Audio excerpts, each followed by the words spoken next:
I saw an article about a guy who had killed somebody years ago, and I guess he was paid as a murderer for hire. He went out and he killed some innocent people, and now he is facing the death penalty somewhere.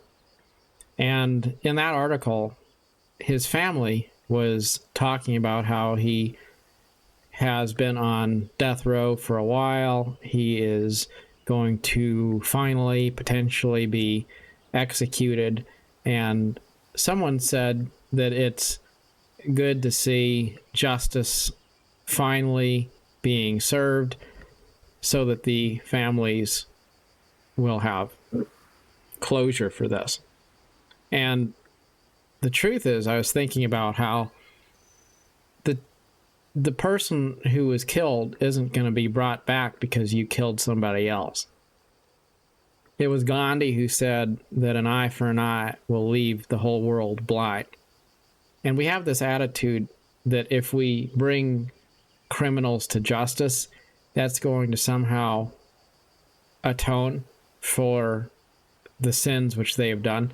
But the truth is, if somebody's killed somebody, you killing them isn't going to bring that person back. There's nothing that's going to be done to make your soul heal by hating someone else. And another article I was reading that I thought was interesting was a woman who's somewhat older now. Like, I think she's in her 50s or 60s or something in that nature. And apparently when she was a younger woman, she had gone to a doctor who was supposed to give her a sperm donation from someone to help her get pregnant. So she did this, and I guess the way this would work is they would go and they would find someone with the various traits that she wanted, and then that's the sperm that she would be getting so that she could have a child. So this happens, and then years down the road, it comes to light that apparently this doctor was a fraud, and he had impregnated her with his own sperm, which is really kind of ridiculous. Maybe a little bit funny if you're not on the receiving end of this. I don't know what to say about that. However, it turns out as this comes to light, it's something which is perceived as a rift maybe between this woman and her daughter, who she finds out is actually the child of this pervert doctor or whatever it is. And anyway, it's just a story. It is what it is. But I was thinking about how these people are now adults. You know, the girl is in her 30s and the woman is in her 60s who had this daughter. And so much time has passed, there really is no reason to make an issue out of it. Because by making it an issue, you're going to do more harm than good. There's no way you're going to do any good by trying to sue the doctor or make a big deal out of it, because ultimately you've brought this life into the world, and you've spent 3-4 decades with this person. Like, you guys just need to let go of whatever bad happened before, because the bad that happened before shouldn't be allowed to cast a shadow over good things which could happen now. And I think that we really tend to be very guilty of feeling like we need something to happen to bring justice for things which shouldn't have happened. And that is something which will be sort of a self-imposed curse as long as we hang on to those attitudes that others need to change or be punished so that we can be whole. There is no such thing as finding wholeness by exacting vengeance.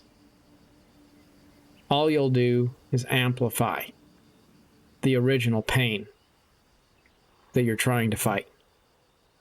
And I will close with this thought, and that is, it's so common for people who are victimized to in turn go out and harm other people.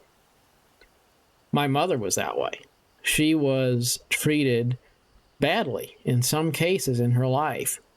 But then as she went through the path of her life, there was a recurring theme that would always come back, and that was that whatever she did was justified because she had been abused. She had been treated bad. So therefore, when she treated other people badly, it wasn't really her fault because she was ultimately the victim.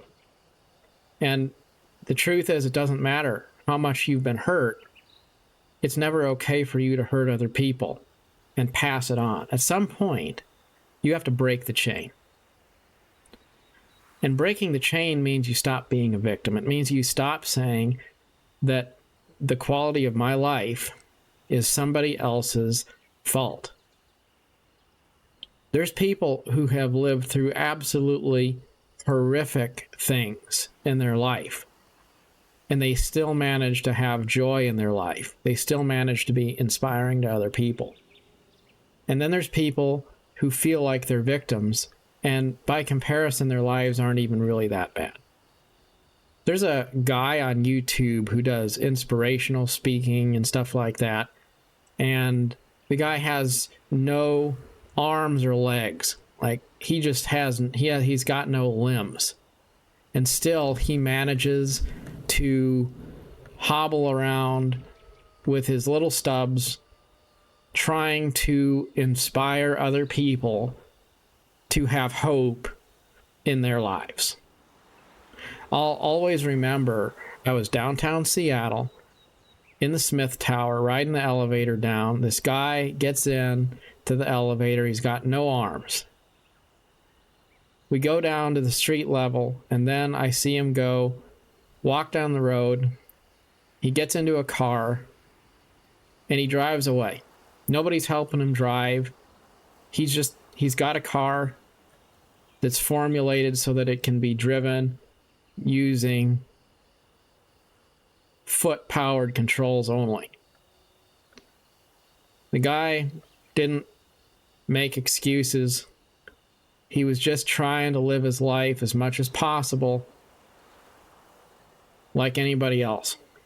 And then I think about my life. I think about how easy it is to start to feel sorry for oneself. And I start to think, well, poor me, this or that thing isn't going the way I want, I'd be long face and sad expression and just mope around because life isn't good, right? Well, yeah, life maybe sometimes doesn't give me what I wanted, the way I wanted it or hoped for it or expected it. That's true.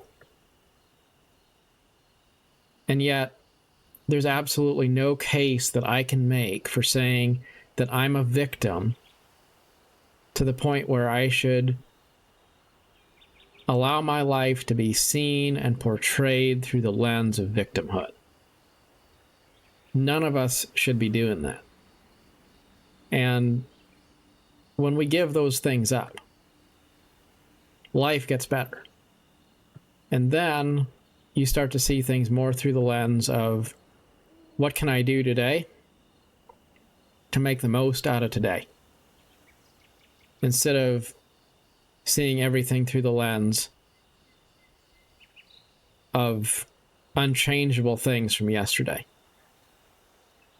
Live in the moment right now. You probably will find life is not without its blessings. It's not that bad, especially when you don't dwell so heavily on the past, which is not yours, and the future, which is not yours yet. Just focus on the moment, the present. That's all we have. Everything else should be surrendered. Good luck on your adventure always. Till next time. Thank you for watching.